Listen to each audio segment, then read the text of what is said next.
mayo de 1982. El viento helado del Atlántico Sur barría la pista de la base aérea militar de Río Grande con una furia implacable, un aullido constante que parecía hablar de soledad y de guerra. A las 2 del mediodía y 20, a casi 6.000 metros de altura sobre las aguas grises que rodeaban la isla Soledad, el primer teniente Alejandro Vargas sintió la vibración familiar de su EA Dagger al empujar el acelerador. El motor ATAR 9 se rugió, una bestia sedienta de aire y combustible, catapultándolo a través de un cielo salpicado de nubes dispersas que parecían manchones de algodón sucio. Por la radio, la voz metálica del controlador de puerto argentino rompió el silencio de su cabina. Cóndor 1, acá Ciclón. Tenemos un eco solitario, grande, lento y bajo. Sector Delta 5. Parece un volcán dañado. Alejandro, es tuyo. Hacete la patria. Vargas, con 7 victorias confirmadas en su haber, a solo una de la cruz al heroico valor en combate, esa condecoración que lo desvelaba por las noches, viró su casa hacia las coordenadas indicadas. A través del plexiglas de su carlinga, el mundo era una paleta de grises y azules desoladores. Y entonces lo vio. Parecía un regalo del destino, una aparición casi divina en medio de ese infierno helado. Un bombardero pesado Avro-Vulcan B-2. Era inmenso, una majestuosa ala delta de proporciones casi míticas, pero estaba herido de muerte. Los motores 3 y 4, los de estribor, estaban apagados, dejando tras de sí 2 estelas de humo negro y espeso que manchaban el cielo como si fueran la firma de su propia sentencia. Volaba a una velocidad peligrosamente baja, casi en pérdida para una mole de su tamaño. Era un blanco fácil. Una presa servida en bandeja. Una victoria segura. Vargas armó sus cañones DEFA de 30 milímetros, sintiendo el chasquido seco de los mecanismos. Verificó su munición, le quedaban proyectiles para 3 ráfagas contundentes, más que suficiente. Se aproximó desde las 6 en punto, el clásico punto ciego de cualquier bombardero, el ángulo del cazador. Pero cuando acortó la distancia a 200 metros, algo lo hizo dudar. El cono de cola del Vulcan, donde se alojaban sus vitales contramedidas electrónicas, estaba hecho jirones, destrozado por la artillería antiaérea de puerto argentino. Se acercó más, 100 metros, 50 tan cerca que el gigante británico llenaba todo su campo de visión. Podía ver el interior de la cabina a través de enormes agujeros rasgados en el fuselaje por el fuego de la defensa aérea. Y lo que vio lo dejó paralizado. El oficial de guerra electrónica yacía desplomado sobre su consola, inmóvil, muerto o inconsciente. El navegante, arrodillado junto a otro tripulante, apretaba un trozo de tela contra una herida que manaba sin cesar, tiñendo de rojo las paredes interiores. El copiloto se había desmayado sobre los controles, su cabeza ladeada en un ángulo. Y el piloto Vargas podía ver su rostro con una claridad aterradora. Era un pibe, no tendría más de 21 años. Sus ojos, desorbitadamente abiertos, reflejaban un terror y un agotamiento que trascendían cualquier uniforme. Luchaba por mantener el bombardero nivelado con un solo brazo, mientras la otra mano se apretaba contra su propio costado, probablemente herido también. El Vulcan, esa fortaleza volante que se suponía repleta de tripulantes listos para matarlo, era en realidad un ataúd a la deriva, un cascarón metálico transportando hombres moribundos. No podía defenderse. No podía escapar. No podía devolver el golpe. Y Alejandro Vargas, que había volado más de 100 misiones de combate, que había visto caer a amigos y enemigos, que había derribado 7 aviones británicos, se dio cuenta de que estaba a punto de asesinar a hombres indefensos. Lo que Alejandro Vargas no sabía, lo que no podía saber en ese instante congelado en el tiempo sobre el Atlántico Sur, era que esta decisión, disparar o no disparar, definiría sus vidas durante los siguientes 25 años, de maneras que ninguno de los dos podía siquiera imaginar. Dentro del maltrecho Vulcan, el teniente de vuelo James Callahan, de 21 años, oriundo de un pequeño pueblo cerca de Londres, estaba convencido de que iba a morir. Su primera misión de combate real, una de las audaces incursiones, Black Book, se había convertido en una pesadilla de metal retorcido y muerte. De los 5 hombres de su tripulación, 2 estaban heridos de gravedad, uno probablemente muerto, y el bombardero que debía llevarlos de vuelta a la seguridad de la isla Ascensión se estaba desintegrando a su alrededor. El infierno se había desatado sobre Puerto Argentino. El fuego de la artillería antiaérea argentina había destrozado el ala de estribor, silenciando 2 de sus 4 motores Olympus. Una segunda ráfaga había abierto el fuselaje como una lata de sardinas, hiriendo al navegante y al oficial de guerra electrónica. Su copiloto, alcanzado por la metralla en el rostro, había perdido el conocimiento. Él mismo, con un trozo de metal alojado en el costado, sentía como la sangre caliente le empapaba el traje de vuelo. Estaba pilotando ese desastre con un solo brazo, sangrando, luchando desesperadamente por alcanzar la seguridad de la flota británica antes de que el avión se partiera en 2 o un caza argentino los rematara. Y entonces lo vio. El Dagger, una silueta afilada y letal, acercándose por la cola. Lo vio ganar altura, posicionarse. Vio cómo armaba sus cañones. Pudo distinguir el parpadeo de los solenoides a través de las alas del caza. Ya está, pensó. Así es como termina todo.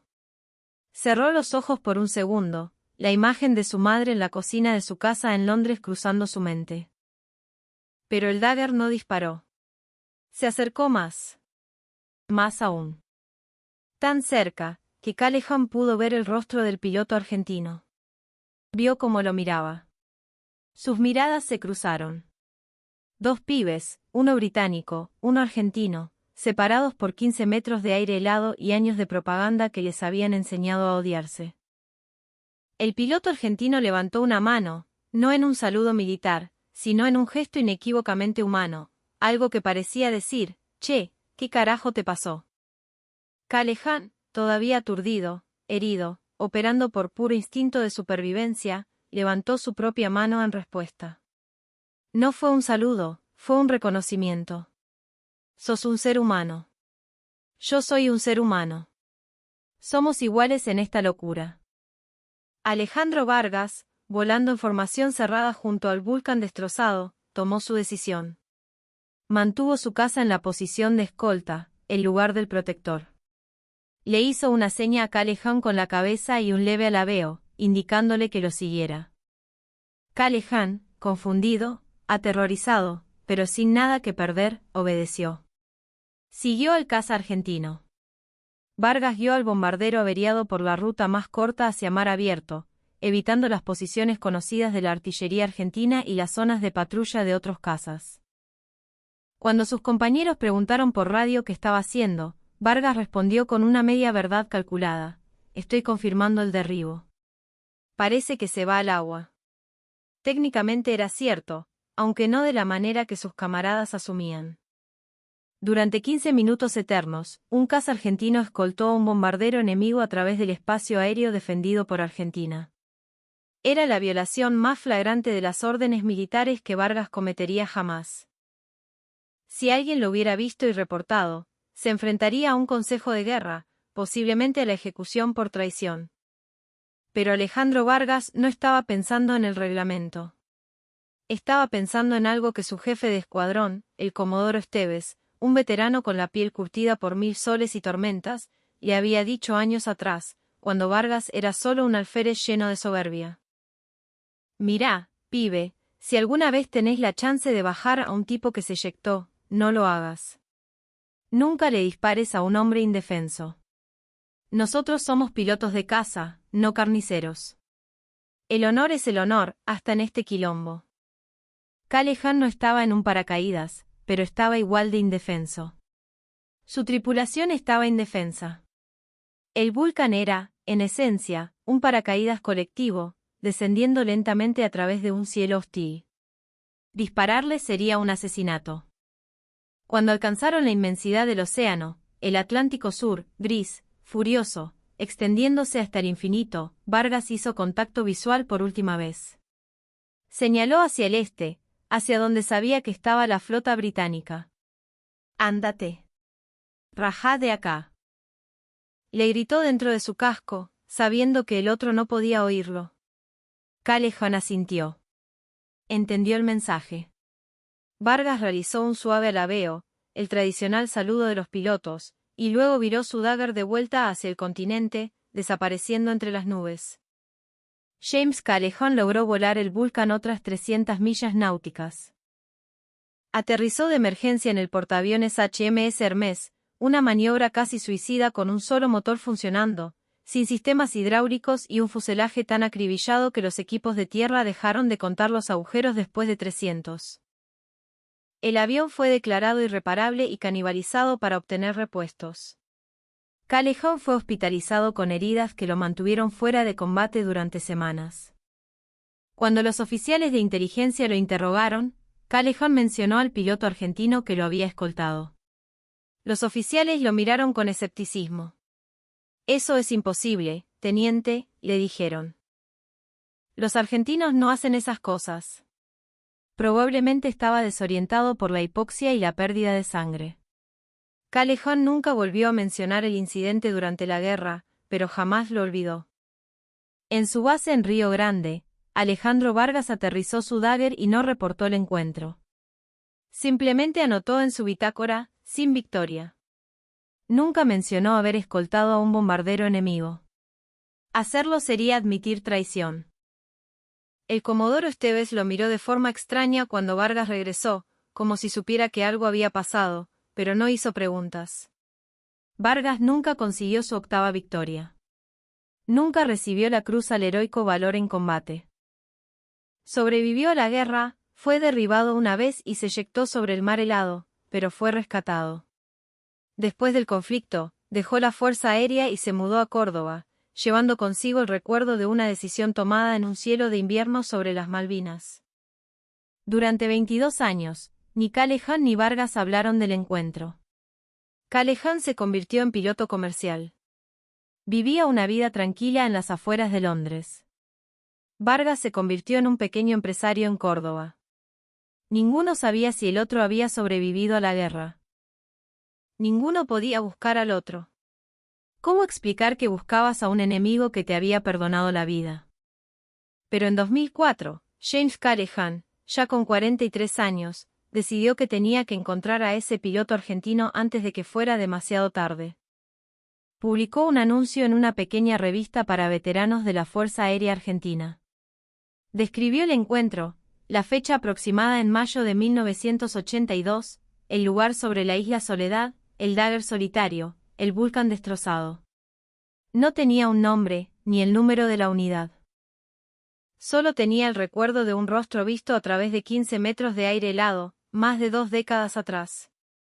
La respuesta llegó 4 meses después. Una carta con matasellos de Córdoba, Argentina. Yo era ese piloto. Firmado, Alejandro Vargas. Cuando hablaron por teléfono por primera vez, fue como si 22 años se derrumbaran en un instante. Calhoun describió el interior destrozado de su Vulcan. Vargas describió el rostro de Calhoun en la cabina, cubierto de sangre y miedo. Los detalles encajaban a la perfección. Calhoun, con la voz quebrada, hizo la pregunta que lo había atormentado durante décadas. ¿Por qué? ¿Por qué no disparaste? Vargas, ahora con 45 años, respondió en un inglés con un fuerte acento cordobés. ¿Y cómo iba a hacerlo? Estaban hechos mierda. Habría sido como dispararle a un hombre en paracaídas. No podía hacerlo. Soy un piloto de caza, no un asesino.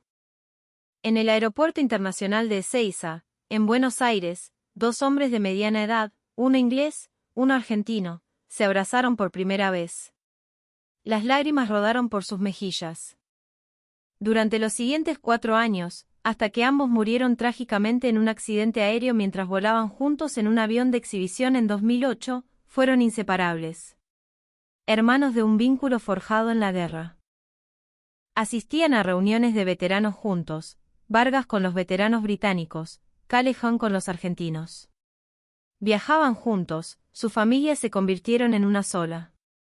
Lo que comenzó como un acto de guerra destinado a la muerte, se convirtió en la amistad más improbable del conflicto del Atlántico Sur. Pero la historia no termina ahí. En 2005, su historia fue publicada en revistas especializadas. En 2007, un libro documentó el encuentro en detalle.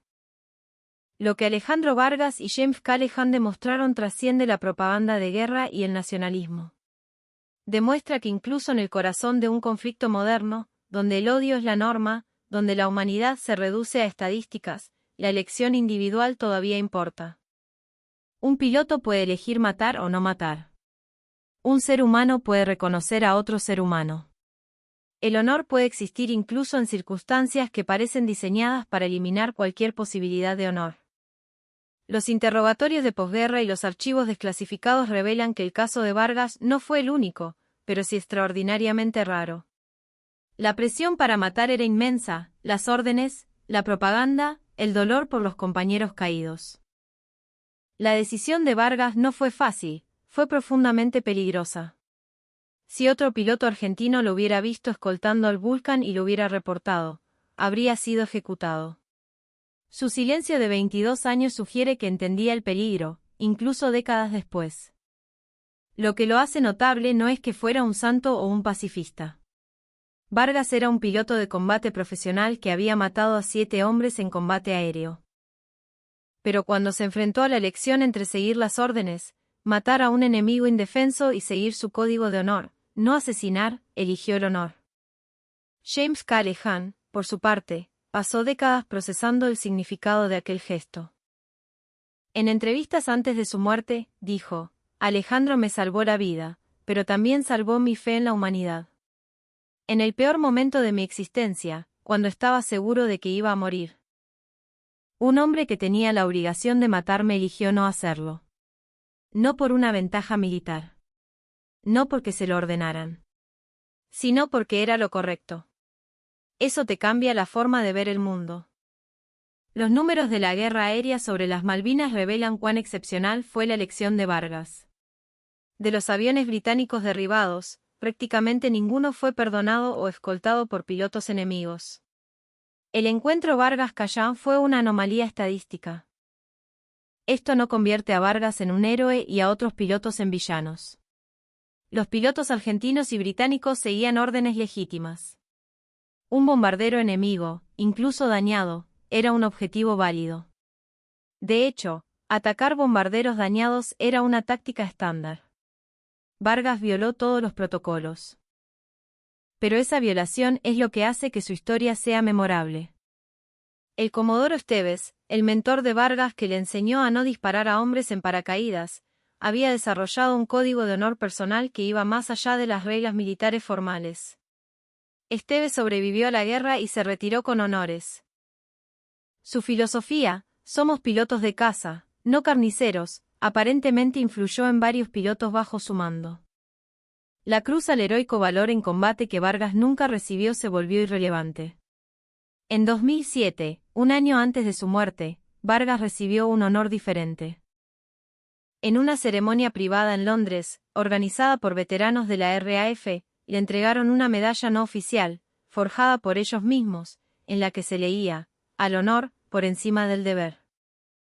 8 veteranos británicos, todos extripulantes de bombarderos que habían volado contra la Fuerza Aérea Argentina, se pusieron de pie y aplaudieron a un as argentino. En las reuniones de veteranos a las que asistían juntos, otros excombatientes, tanto argentinos como británicos, se mostraban inicialmente confundidos. ¿Por qué Callaghan era amigo de un piloto argentino? ¿Por qué Vargas compartía una cerveza con un pirata? Pero después de escuchar la historia, las reacciones cambiaban. Un veterano del conflicto le dijo a Vargas en una reunión en 2006: ojalá el piloto del Skyhawk que me derribó hubiera sido como vos. Pasé meses como prisionero, todavía tengo pesadillas. Pero vos demostraste que incluso en medio de esa guerra, la humanidad era posible. La esposa de Vargas, cuyo hermano había muerto en el hundimiento del crucero Ara General Belgrano, inicialmente resintió su amistad con Callaghan. ¿Por qué sos amigo del hombre que bombardeó nuestro país?, le preguntó. Vargas respondió: James no hundió el Belgrano. James casi se muere cumpliendo con su deber, igual que yo casi me muero cumpliendo con el mío. La guerra terminó, vieja. El odio también debería terminar. Con el tiempo, ella llegó a ver a Callaghan como parte de la familia. El análisis del encuentro sugiere múltiples factores que contribuyeron a la decisión de Vargas. Primero, la proximidad. Al acercarse lo suficiente para ver el interior de la cabina, Vargas humanizó a su objetivo. Dejaron de ser el enemigo para convertirse en individuos heridos y asustados. Segundo, el código inculcado. Las enseñanzas de Esteves crearon un marco moral que Vargas aplicó por analogía. Tercero, la autonomía. Vargas estaba solo, sin superiores observándolo directamente. La decisión era enteramente suya. Cuarto, la experiencia. A sus 23 años, Vargas ya era un veterano, no un novato que seguía órdenes a ciegas. Había visto suficiente muerte para reconocer la diferencia entre el combate y el asesinato. Cuando ambos hombres murieron en 2008, fueron enterrados en continentes distintos, pero sus familias mantuvieron un estrecho contacto. En el funeral de Vargas en Córdoba, asistieron veteranos británicos. En el servicio conmemorativo de Callejon en Londres, el hijo de Vargas habló, describiendo a James como el segundo padre que la guerra le regaló a mi papá. El legado trasciende a los individuos. Se dice que hoy, tanto en la Fuerza Aérea Argentina como en la Royal Air Force, la historia de Vargas y Callejon se utiliza en cursos de ética, enseñando a los jóvenes pilotos que las órdenes legales no siempre son órdenes morales, y que el honor en combate requiere juicio, no solo obediencia. La historia desafía las narrativas simples sobre la Guerra de las Malvinas. No encaja en el marco de argentinos buenos contra británicos malos, o viceversa. Muestra que soldados individuales se enfrentaron a dilemas morales complejos que desafiaban la propaganda de ambos lados. Alejandro Vargas luchó por Argentina porque era su país. James Callejon bombardeó las Malvinas porque era su misión. Ambos eran hombres atrapados en una maquinaria de guerra más grande que ellos, haciendo lo mejor que podían en circunstancias imposibles. Ese momento sobre las islas, cuando dos jóvenes hicieron contacto visual a través de 15 metros de aire helado y reconocieron la humanidad del otro, representa algo que la propaganda de guerra intenta borrar. La posibilidad de que los enemigos sean simplemente personas del otro lado de un conflicto arbitrario. Vargas podría haber disparado. Callejon podría haber muerto. En cambio, ambos vivieron, se encontraron 22 años después y demostraron que el honor, la humanidad y la reconciliación son posibles, incluso entre hombres entrenados para matarse mutuamente. Alejandro Vargas se acercó a un Vulcan dañado esperando una victoria fácil y una medalla. Lo que encontró fue una prueba de su propia humanidad. Y esa elección, tomada en un segundo sobre el Atlántico Sur en 1982, definió sus vidas de una manera que ninguna victoria militar podría igualar. No todos los héroes aprietan el gatillo. A veces, el acto más valiente es no disparar en absoluto.